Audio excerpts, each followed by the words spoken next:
네, 김영환 소장님 오셨습니다. 예, 반갑습니다.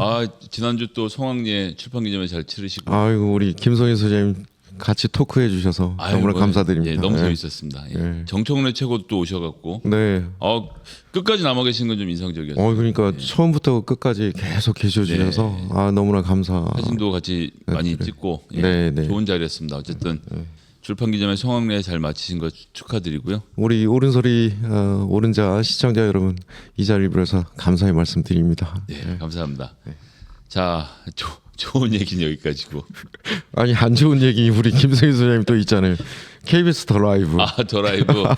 야, 진짜 그렇게 예, 인사도 못하고 잘릴 줄은 정말 생각도 못했어요. 저는 먼저 PD가 바뀌어서 최욱 씨를 갈구고 저는 좀 출연하다가 그다음에 이제 최욱 씨가 이제 진행해서 잘리고 거기 예를 들어 이봉규 씨가 온다든지 그래서 뭐 이런저런 뭐 상상을 해봤는데 정상적인 절차가 아니었죠.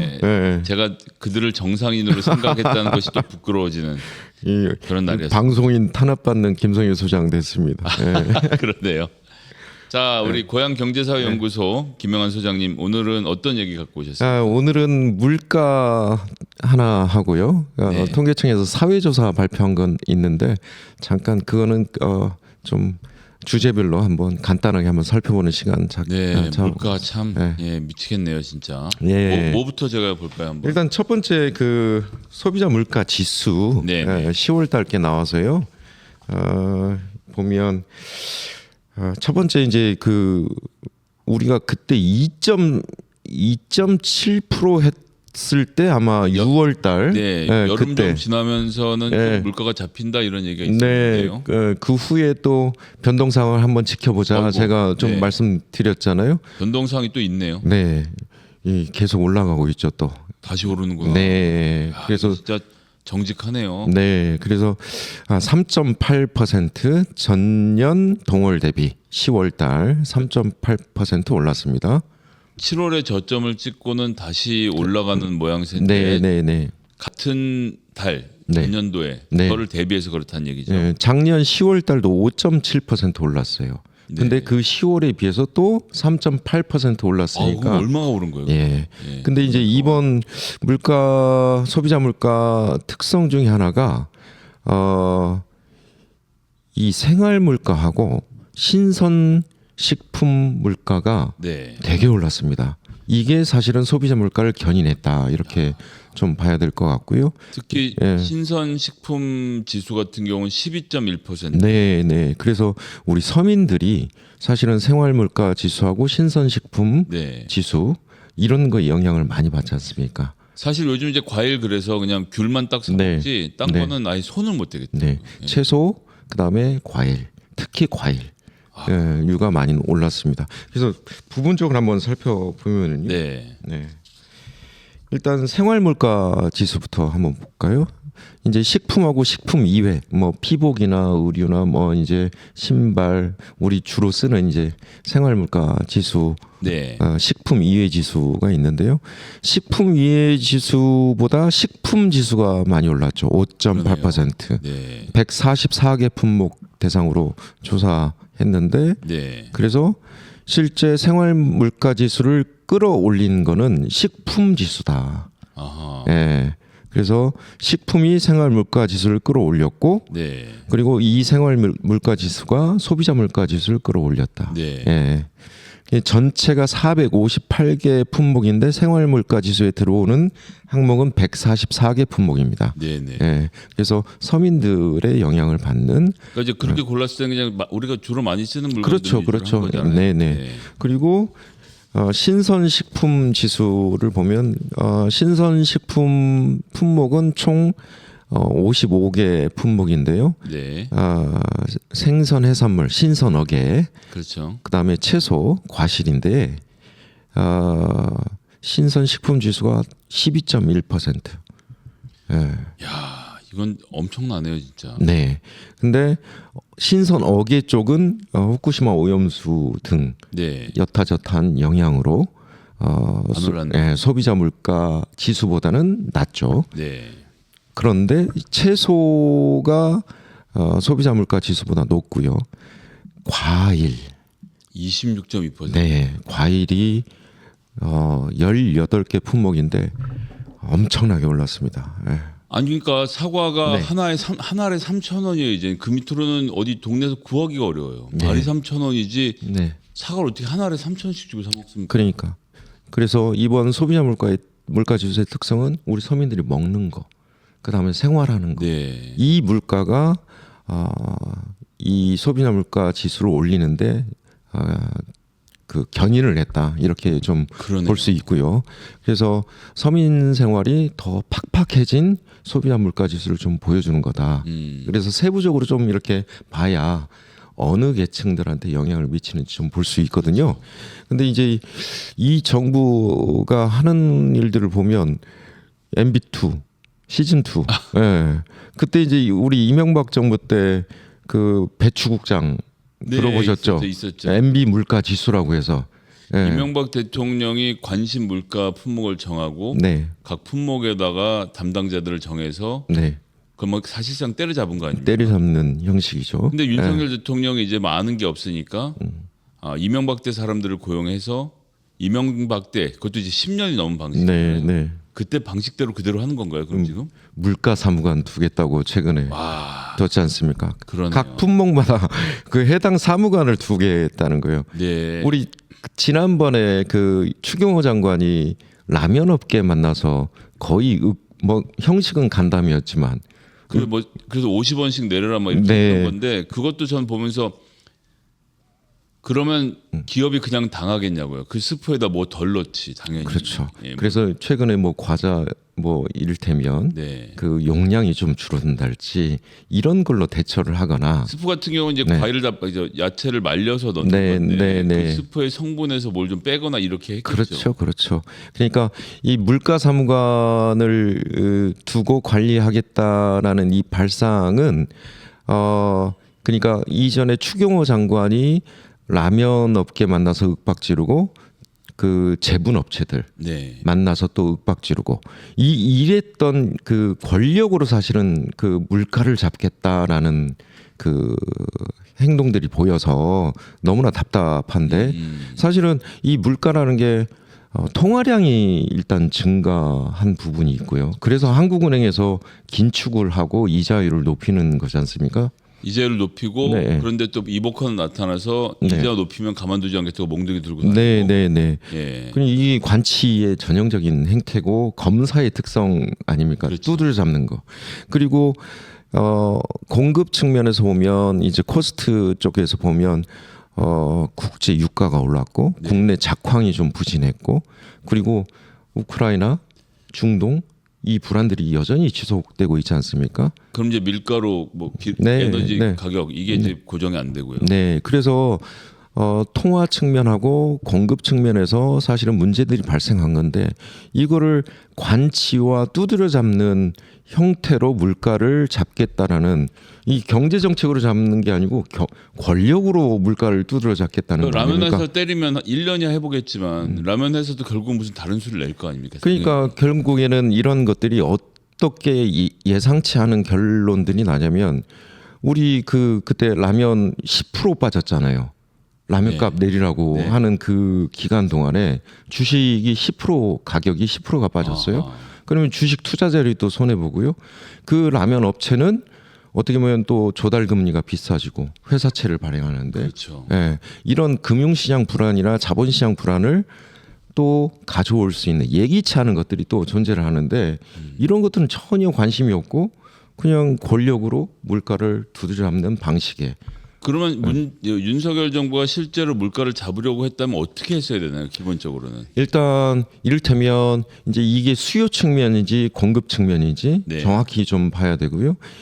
통화량이면 한국은행과 동조를 좀 해줘야죠. 그러면 정부가 부동산 규제 완화하고 40조 특례 보금자리론 하는 게 아니죠. 통화량을 푸는 거니까. 그렇죠.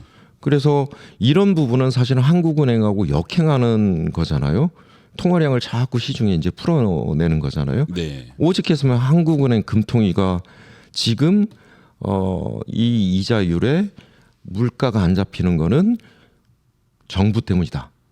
정부 부동산 대책 때문이다. 딱 잘라 말해버렸죠. 그렇게 아예 대들고 지금 갈등을 빚는 상황 아닙니까? 미국 같은 경우는 5% 넘게 금리를 끌어올려서 그냥 기업들이 괴롭더라도 지금 물가 안 잡으면 안 된다고 단호한 입장을 보여주는 또 다른 고통이잖아요. 그래서 그거를 여튼 우리 서민들이 피해 안 가고 또 이 정부 정책이 제대로 시장에 먹히기 위해서 또 다른 부담이 있잖아요. 이자율이 높아지는 거에 대해서. 그래서 이런 부분을 잘 줄타기 해야 되는데 이 정부는 윤석열 대통령 눈치만 보는 거죠. 네. 참. 어질어질하네요. 네. 예. 그래서 그 뭐 물가 부분은 정말 이 정부의 특성을 하나 좀 제대로 볼 수 있는 정책이다라는 거 하나고요. 그 다음에 통계청에서 사회조사 발표가 좀 나와서 지퍼만 좀 볼게요. 좀 중요한 부분인데 이게 사회조사 발표는 뭔가요? 이게 2년 주기로 사회조사 전체 한 10개의 부분이 있는데요. 2년 주기로 홀수에는 기본 사회조사하고 복지, 사회참여, 여가, 소득, 소비, 노동 이렇게 5개. 짝수에도 또 5개. 가족, 교육, 훈련, 교육훈련, 그다음에 건강, 범죄, 안전, 생활 환경 이렇게 5개씩 홀수에 짝수에 이렇게 나눠서 전체 국민의 사회적 상황을 이제 점검하는 조사인데요. 이게 전국에 한 19,000가구, 표본 가구, 그리고 13세 이상 36,000명, 36,000명. 상당히 광범위하게 광범위한 조사입니다. 그래서 이게 비교 가능해서 이게 의미 있는 건데요. 제일 처음에 좀 그림 좀 한번 보겠습니다. 노후 준비 방법 이런 걸 물어보는군요. 네. 그래서 21년 2년마다 하니까 21년에 똑같은 조사를 했지 않습니까? 그다음에 23년 조사가 나왔고요. 60% 가까이가 국민연금입니다. 근데 이 국민연금 사실은 아시다시피 10월 27일인가요? 보건복지부 국민연금 개혁한다고 윤석열 대통령 교육개혁, 연금개혁, 노동개혁 이 3대 개혁하겠다고 했는데 맹탕으로 발표한 거 아닙니까? 잘은 모르겠고 나중에 하자 이런 정도로 발표한 거죠. 그러면 이게 되려면 어떻게 되냐면 보험료율을 어떻게 할지. 그렇죠. 그다음에 소득 대체율은 어떻게 해야 될지 숫자가 나와야 되거든요. 그런데 그런 부분 없이 맹탕으로 노동개혁도 마찬가지고 이 정부에서는 하는 게 별로 없지만 그러게요. 그다음 그 고령자 생활비 마련 방법 한번 보시면 이건 그래프가 재밌네요. 네, 재밌죠. 고령자가 생활비를 마련하는 방법이 2013년부터 시작해서 쭉 홀수 어떻게 바뀌었는지를 다 볼 수 있는 거네요. 계속 본인 배우자 부담이 증가하고 있죠. 그러네요. 그래프가. 그 다음에 또 하나 특성이 자녀나 친척 지원이 줄어들고 있습니다. 사실 요즘 자식들한테 부모가 신세 안 지겠다 이런 거는 되게 흐름으로 가는 거라. 그렇죠? 그렇습니다. 그걸 보여주는 건 거죠. 그리고 또 하나 특성이 그래도 2013년에는 3분의 1 가까운 28%였는데 이게 지금 12%로 상당히 줄었네요. 8분의 1 수준으로. 그러니까 효도하는 국가에서 이제 너무나 생활이 팍팍하니까 나몰라라군요. 본인 살기도 걱정되는 그런 사회적 환경을 보여주지 않나. 딱 반비례하네요. 본인 배우자 부담과 가족들, 그러니까 자식들한테 원처는 하여튼 자식들의 지원을 좀 받는다가 30이었다가 이제 12로 줄고 거꾸로 하면 부모님께 지원하기가 어려워지는 거고. 그러니까 각자 알아서 살아야 되는 상황이 되는 거고. 그러니까 이제 예전에는 그래도 부모님 용돈 드리고 일하면서 이렇게 챙겨드리고 했는데 요새는 본인 살기도 좀 바쁜 상황 아닌가? 이런 사회적 상황을 좀 보여주는 거고. 제가 특성 있게 본 거는 정부 사회단체 지원입니다. 정부랑 사회단체 지원도 없진 않군요. 있는데 2021년 13.4%에서 줄었죠. 윤석열 정부 들어오면서. 이것도 정말 경제 지표를 보면 그 나라의 정치가 어떻게 돌아간지가 딱 보이네요. 그러니까 2019년이 12.4%였잖아요.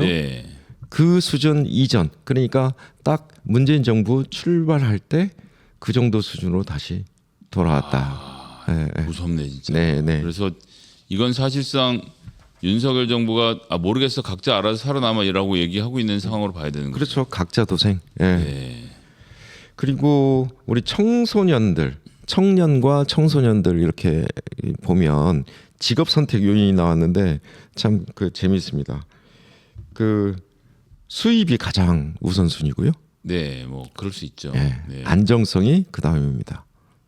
안정성. 예. 이러니까 안정적이면서 오랜 기간 돈을 벌 수 있는 의대로 전부 다 집중을 할 수밖에 없게 네. 되는 거군요. 네네네. 네. 네. 그리고 그 다음이 그 다음 표가 이렇게 잘 보여주는데 아까 수입하고 안정성이 저 62%잖아요. 네. 보십시오. 대기업 27.4%, 공기업 18.2%, 국가기관 16.2% 합치면 60%. 딱 들어맞지 않습니까? 네, 뭐 이런 환경에서 무슨 네, 벤처니 네. 뭐 발전이니 또는 뭐 저희들처럼 정치를 한다든지 이런 거는 그러니까. 이제 불가능한 구조인 거군요. 그러니까 그 밑에 보면 중소기업, 해외 취업, 벤처기업 뭐 이런 부분들이 아예 거의 없다고 보네요. 그러니까 외국의 상황과 우리나라는 정말 많이 다르다. 예. 이런 걸 좀 보여줘서 좀 재미있는 통계조사여서 제가 한번 가져왔고요. 아니 뭐 저도 네. 어렸을 때도 그렇지만 뭐 일본 만화 되게 뭐 슬램덩크 이런 거 재밌게 그러니까. 봤는데 그렇게 해서 이제 변덕규 선수 같은 사람들 보면 고등학교 3학년 때까지 농구하다가 마지막 경기 패배하고 나서는 바로 모자 뒤집어 쓰고 이제 요리사가 돼서 아버지의 뒤를 잇잖아요. 네, 네, 그러니까 네. 그뭐 좋다 나쁘다를 떠나서 전부 다 삼성 가야 되겠다라는 목표로 달려가지 않는다는 것을 보여주는 단적인 그림이라고 봤는데 네. 이건 공무원 아니면 삼성이군요. 네. 그러니까 자기의 어떤 꿈과 희망, 네. 독자적인 그런 영역들을 그려나가는 게 부족하다. 그러네요. 우리나라 상황이 이런 것들을 좀 보여주는 것 같고요. 네. 그래서 정치하는 사람들이 사실 이런 통계표를 보면서 어떤 거를 해야 될지, 우리가 어떤 걸 준비해야 될지, 우리 민주당이 다음 총선 공약으로는 뭘 중점적으로 해야 될지 이런 것들이 좀 인투이션이 좀 보이는 네. 것들입니다. 그리고 여성 취업 장애 요인들을 보면은요 여전히 육아 부담, 저출생 요인이죠 이게. 52.7% 네, 이게 지금 여성 취업의 장애 요인이 되는. 네, 그러니까 아까 전에 고령자의 생활비 마련에서 76%가 본인 배우자가 알아서 해야 되고 네. 자식들은 안 도와주고 그런 상태에서 정부 지원은 줄어들고, 정부 지원은 줄어들고 여성 취업은 육아 부담이 52%니까 애를 안 낳고 네. 혼자 살거나 부부가 살면서 그냥 먹고만 살아야겠다라고 생각하는 게 굉장히 자연스러운 일이죠. 그러니까. 네. 그리고 또 하나 제가 특성 있게 본 거는 사회적 편견이 2등입니다. 두 번째로 14.2% 나왔고 네. 불평등한 근로 여건. 이것도 우리 정치하는 사람들이 상당히 좀 주의 있게 고칠 수 있는 부분이죠. 네. 주의 있게 제도적으로 이런 것들은 좀 고칠 수 있는 거니까요. 네. 물론 육아 부담도 우리가 정치하면서 이런 부분을 어떻게 해소를 해야 될까? 국공립 어린이집은 어떻게 해야 될까? 그 다음에 아이를 맡기는 조건은 그러니까 여건은 어떻게 개선시킬까? 이런 것들을 우리가 이제 좀 준비를 많이 해야 되겠죠. 예. 그러니까 지금 이제 젠더 갈등이 생기는 원인 여러 가지 원인 중에 이제 20대까지는 사실 대학교 다닐 때까지는 남녀 간의 차별이라는 게 거의 없기 때문에 네, 그들 네. 입장에서는 여성을 우대하는 정책을 이해하기 사실 어렵고 그럴 이유도 없고요. 사실 그렇죠, 그렇죠. 대학교 예. 가는 과정까지 해서 여성을 우대해줄 이유는 하나도 없다고 보거든요. 근데 네. 막상 사회에 나가서 육아를 하려고 하거나 직접 겪어보면 노동 현장에서의 불평등한 근로 여건 등이 생기니까 이 여성들은 여성들대로의 불만을 얘기하는 건데 그렇죠. 이런 점들이 좀 세대별로 잘 설명되고 대책이 마련돼야 될 것 같습니다. 뭐 우리 정부 기관들을 딱 보면 장차관들 네, 여성 비율만 딱 봐도 그렇죠. 딱 알지 않습니까? 예. 그리고 그 다음이 또 재밌는 조사인데요. 사회보장제도 조사를 했는데 2021년하고 좀 비교를 해놨습니다. 네, 사회보장제도가 좋아짐이라고 응답한 사람들이 2023년에 줄어듭니다. 5% 넘게 줄어드는. 네. 예. 그리고 이것도 뭐 네. 아주 뭐 칼같이 정확하군요. 네. 그러니까 이 통계조사지만 네. 이 상황을 놀랍네요, 그대로 정말. 그다음에 나빠짐이 그대로 옮겨갑니다. 예. 그만큼 지금 이제 네. 3.6% 정도 나빠짐이 증가한 상황을 볼 수 있는. 네. 그리고 좀 재미있는 조사인데 향후 늘려야 할 공공시설. 네. 예. 이게 21년 대비 좀 늘어난 게 보건의료 시설입니다. 윤석열 정부 의사수 늘린다고 했다가 쏙 들어갔잖아요. 그러네요. 우리 요즘도 그 얘기 안 하죠. 네네네. 근 여전히 보건의료 시설이 2021년도에도 비중이 컸고 2023년에도 비중이 컸지만 더 커진 그런 상황을 보여주는 거죠. 58년 개띠들부터 시작해서 은퇴하기 시작하면서 사실 나이를 먹으면 네. 의료 시설이 중요해지니까 사실 부모가 되면 애들 학군 따져서 집을 얻고 그다음에 네. 나이 먹으면 병원 얼마나 가까운가 또 되게 중요한 기준이 되는데 네. 그걸 딱 그대로 보여주네요. 네네. 그리고 그 다음으로 늘려야 할 복지 서비스 뭐냐? 네. 예. 이거는 고용 취업 지원 서비스가 여전히 비중이 커서 선두에 있지만 좀 줄어들었고요. 네. 뭐가 늘어나냐면 보건, 의료, 건강 관리 서비스. 그러네요. 그러면 윤석열 정부 지금 보건 예산 다 깎았지 않습니까? 그렇죠. 역으로 가고 있는 거 아닙니까? 의사수 늘린다고 했으면 늘려야죠. 그러니까 왜 쏙 들어갑니까? 네. 예. 이 부분 하나고요. 그 다음에 조금 늘어난 게 소득 지원 서비스 조금 늘어났고요. 보육 관련 서비스가 또 네. 늘어났습니다. 예. 아까 그 통계조사하고 일치하는 부분이죠. 그러네요. 예.